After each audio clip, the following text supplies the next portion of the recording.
Hey Susan, how's it going? It's going okay. It's going okay.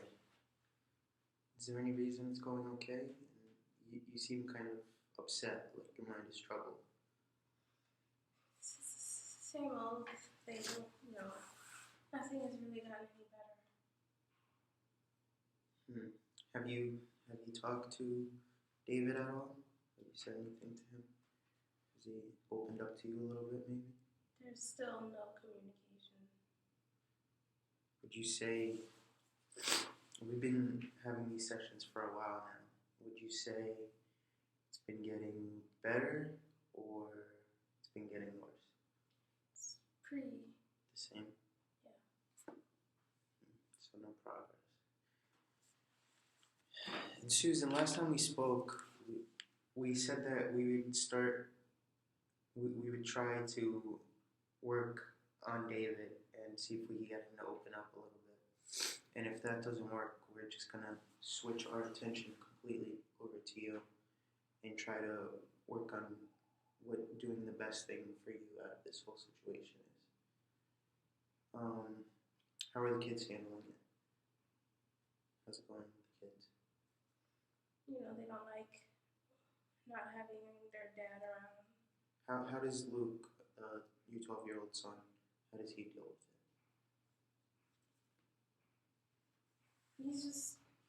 He tries to be, strong about it. So he's becoming, would you say he's becoming the man of the house in his father's place? Oh, well, he's only 12. Yeah, but He's not even in high school. He's strong, yeah. Okay. What about your daughter, Shannon, who's 7? She's very young. She probably doesn't understand all this, correct? Not really. Kind of confused, asking me, why is Daddy never home? Why is he always sleeping? That's a shame. And does he speak to either of them? Not that I've ever seen. Not that they ever said to me.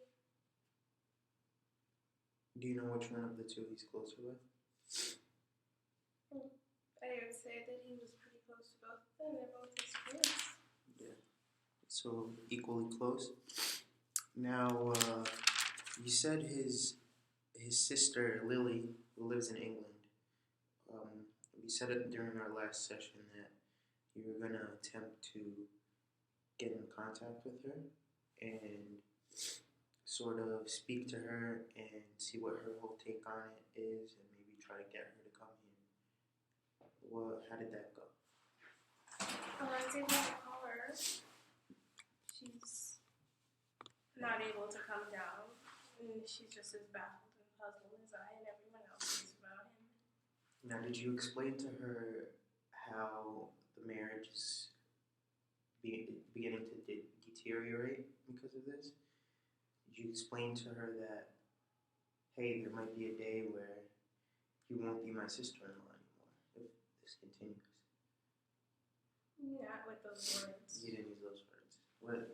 Do you know what you said to her exactly? I told her that things look really bleak right now, and I'm trying to clean it up a bit. Right. And if there's anything she can do to help me out, but she doesn't really know what she can do about it. She can't come down. She can't explain David's behavior any more than I can, so she doesn't see how talking to him can be a big help, although she did offer to do so. Sure.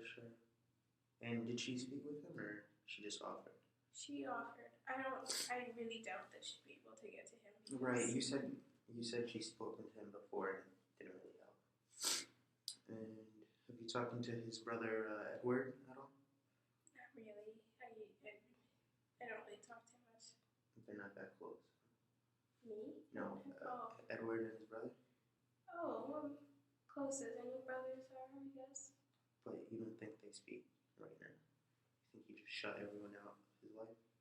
David? Yeah. Yeah. Very interesting.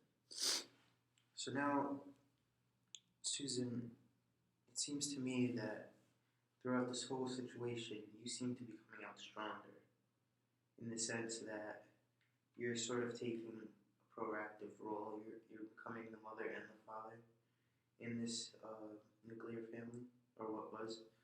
Um, I want to know how you're feeling. How you were feeling. I want to talk about how you were feeling before you met David, at the peak of your marriage, and then now. If you could give me maybe 3 expressions, or better yet,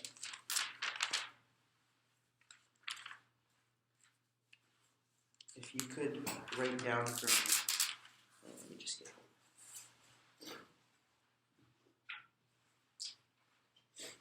You could just write down 3 expressions about how you feel. How you felt then, how you feel, how you're feeling at your peak, and how you feel now. Just give me 3 words for each.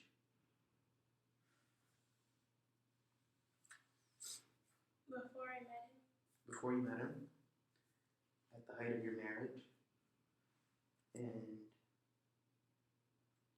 how you're feeling now that the marriage is beginning to deteriorate.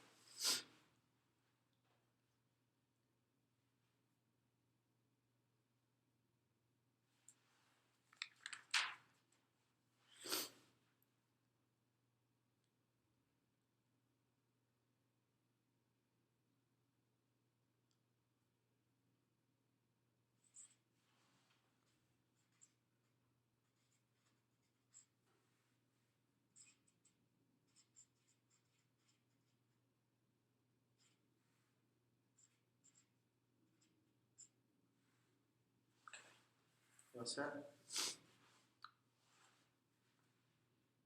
So, do you want to read them out for me?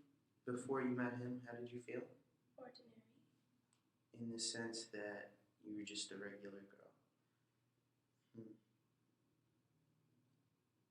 What was your demeanor typically like? Were you more happy? Most of the time you were happy? Okay. I was very studious. So 15 years ago you were studious, you're a happy girl, happy woman. And then at the height of your relationship, you were Euphoric. euphoric. It's a very powerful word. So way better than before, huh? I see. And then now you're feeling Lost.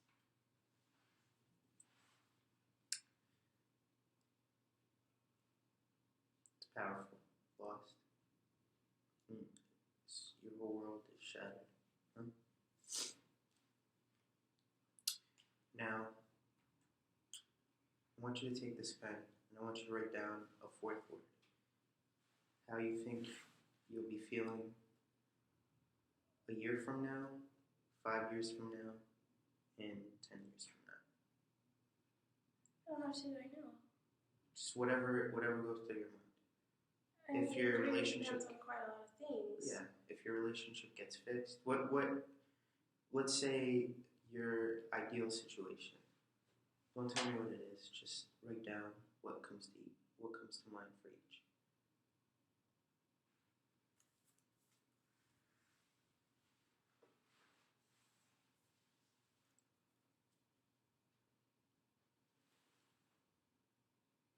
How many years did you say? 1 year, 5 years, and 10 years. This is best case scenario.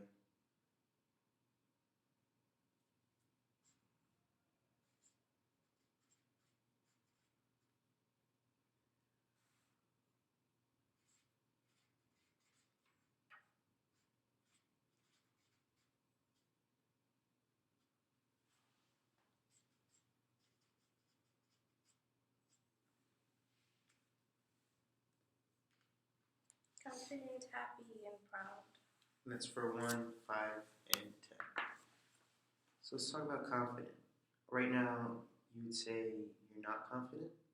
In my relationship, I wouldn't say so. What? Things are pretty rocky and shaky right now. What about you and yourself? Do you feel not? Let's ignore your relationship for a second. As you as a person, would you say that you're confident or not at this moment? In myself? Mm-hmm. You feel confident, which that's good because I've seen a lot of patients in your situation, and many will lose their sense of self confidence. They'll say, "Oh, there must be something wrong with me," which is leading to me leading to my husband acting this way. But you say that you still have your confidence, which it sounds to me like you sort of know it's something wrong with David as opposed to something wrong with you. Does that sound right? That's good. That's good. So it sounds to me like you can see yourself being a strong, powerful, single mother to two wonderful children. I don't want to be a single mother. But okay, let's go to the next one. In 5 years from now, you see yourself being Happy. happy. It's sort of the opposite of what you are right now. No? You said lost. Lost we usually equate to sadness. Yes. So when you're happy, you've sort of found yourself. You're sort of okay. So somewhat the opposite. But what really stands out to me is you wrote happy and then you wrote euphoric. Which one of those is more significant to you?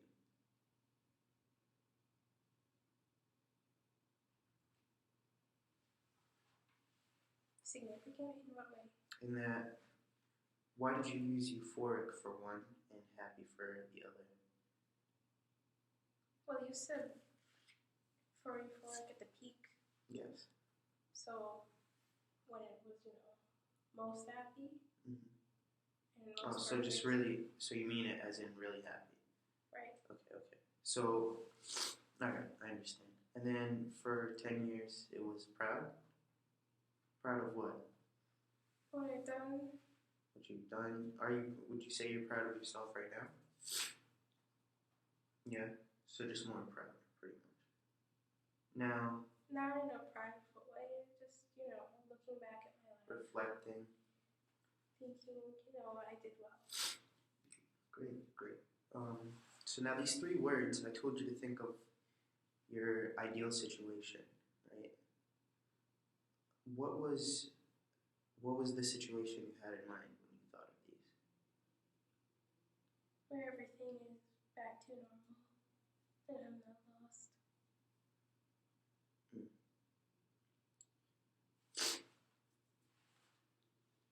So we can say the opposite of lost for you is confident, happy, and proud.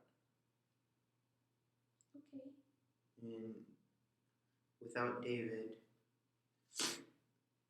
in your life, you're not confident, you're not happy, and you're not proud. I'm sorry? You're saying this is you before David. You're just normal, correct? This is you at the peak with David, euphoric. This is you without David, lost, correct? So if everything goes back to normal, which goes in this space, you'll be confident, happy, and proud, correct? So the opposite of this are these. So no David, yes David, correct? Now, why is it that you rely on David for your happiness, your confidence, and your pride? Why do you need him in your life? I don't rely on him, but he's my partner. We're a team. Yeah, well, He's like my other half. there's no I in team. You know that. He's sort of taken a selfish role in that he sort of abandoned you and the rest of the team, your children. in order for him to go out and get drunk. And I think once you stop holding on to the past, and once you stop, you know what really stands out to me is that you put euphoric, but for would you say there's a chance of you becoming euphoric in between here? In between what? Like within 10 years, if you were to fix everything with David, there'd be a chance of retrieving that euphoria. Would you ever be able to forgive him for what he's putting you through? How should I know what the future holds? I haven't lived it. We're speaking your ideal future. I want to know what you want, like what your greatest desire is to happen. I don't know. Because you know you can achieve that euphoria with someone else. Hey, maybe even with yourself, raising your children. You don't need to be with David per se to achieve that feeling of great happiness. Do you understand what I'm saying? Now, being lost is very powerful. It's a very, very strong emotion. A very dark place to be. Can you sort of describe it to me? Like how? I've been. What? I've been describing it to you. Yeah, can you go a little deeper? Tell me how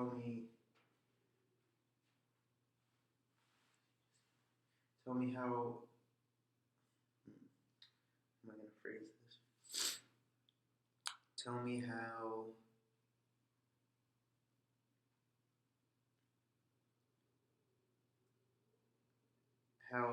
the loss of David in your life,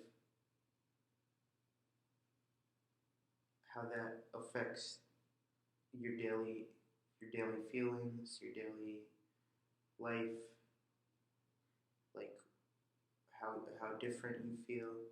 Tell me a little more about that. I want to understand. So I have to work much harder now. Work for two people. No, I mean your feelings wise.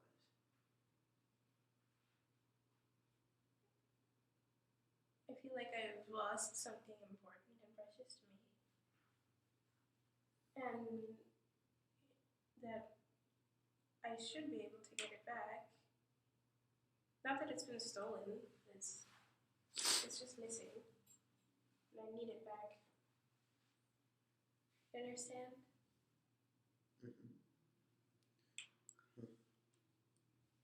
Like something's disappeared. What stood out to me was you said you need it back. Well, it's mine. Yeah.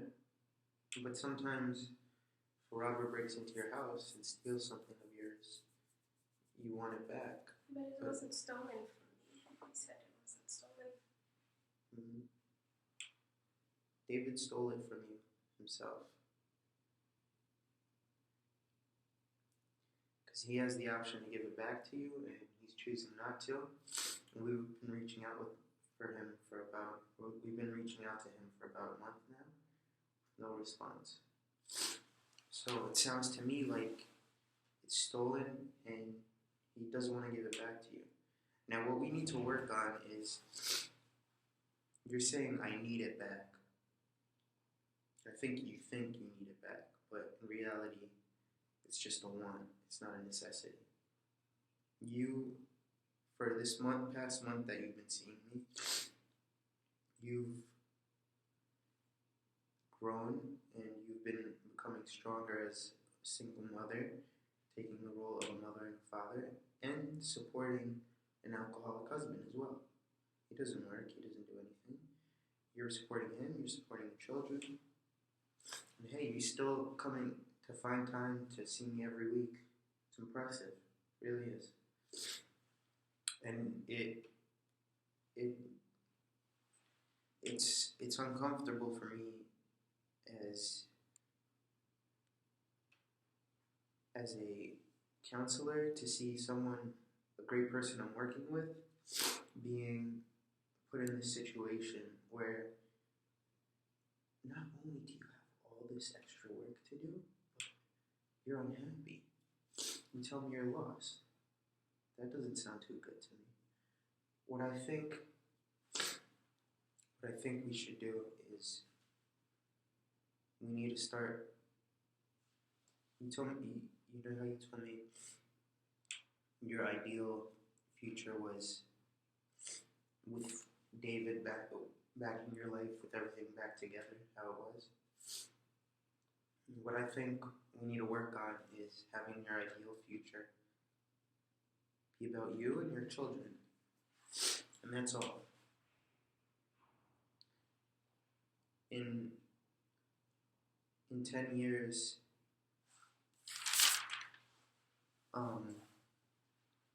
Shannon will be 17. She'll be a grown woman. And Luke will be 22. They'll have graduated from college. Excuse me. Now, those are some things to be proud of, rather than be proud of your relationship with David and all that. Those are some things to be happy about.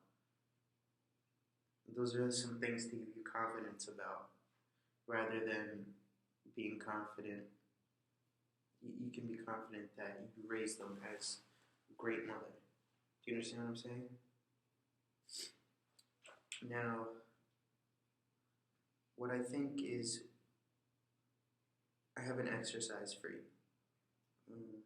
Not for here, for home. And what I want you to do is, I want you to make a list. And I want you to make a list with 2 columns. And on the left side, I want you to write what David brought to the table and what you're, okay. I want you to write on the left side what David brought to the table when everything was great. And on the right side, how some things that you are still missing. Do you understand what I'm saying? Okay.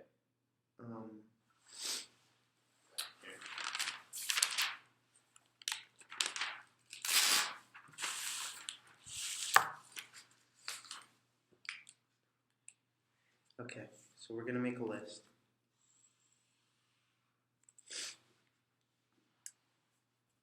And on this side, I want you to write, you can actually use this one.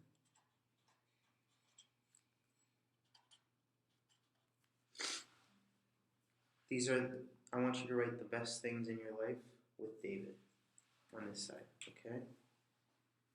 And then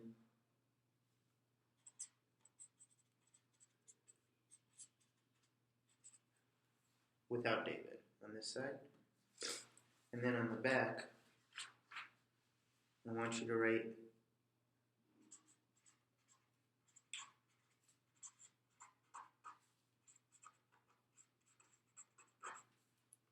you and your children. What's the best thing about your relationship? What's the best thing about your life with David and without David? And I want you for next week to fill this chart out and bring it to me so we can discuss it further. Okay? You understand? Now, did you have any other questions for me, Susan? Are you sure you think it's best that I cut him out of my life? You don't see any way for it to be fixed at all. At all. At all. I feel like you, as a person, you've exhausted yourself trying to fix this, where it's not really your responsibility to fix it. Do you understand what I'm saying? This is you keep using the word team. Well, I mean, even Michael Jordan on the Chicago Bulls he had Pippen and he had Rodman. He wasn't alone. Do you understand what I'm saying? It's a team isn't just one person. It's a number of people. It's you, David, and your children. And you shouldn't have to carry his weight. If he doesn't want to be part of the team, I think you should. Hey, you're the manager of the team too. You kick him out. You understand what I'm saying? And I know it's going to hurt now, but eventually you will feel better and you will get over this. You understand? And what if tomorrow Mm-hmm. you suddenly stop drinking? He stops drinking, Then what? then Or That's- a year from now, he suddenly stops.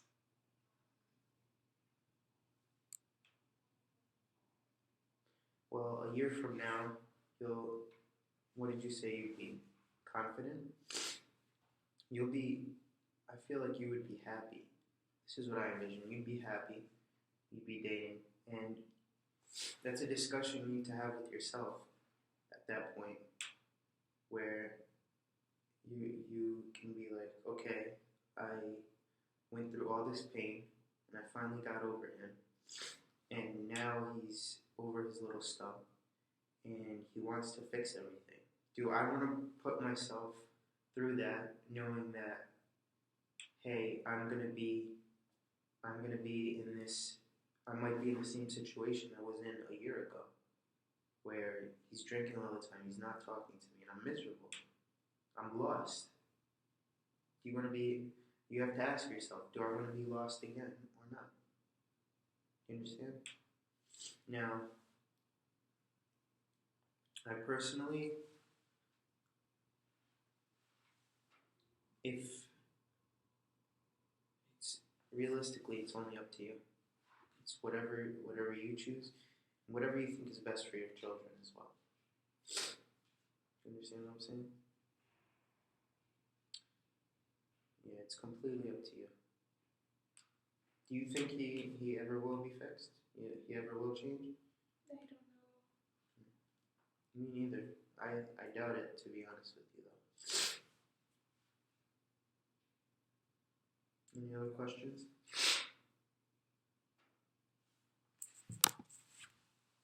Okay, Susan. So, this list, and I want you to have this list of 6 words. I want you to keep that in mind while you write out your lists, your 3 lists. Okay? And I want you, as for next week, to come back and sort of have a discussion with me about it, and maybe we can have a deep discussion about it, and maybe you should talk to, I mean, your older child is, he's in middle school? Maybe you can ask his opinion as well. Maybe even your daughter too. Ask them, what did you like life better with daddy, without daddy? What did you like better about each one? You understand? And that'll give you some more perspective. Because you said the most important thing to you is your children, correct? So that'll give you an insight into what they're thinking as well. You know what I'm saying? Okay, so next week, we'll discuss what you think, and hopefully we can go from there to figure out what we can do to rectify the situation and make it better, and work on making you feel better. Okay? Any other questions for me? Okay, Susan. I'll see you next week. Take care. Thank you.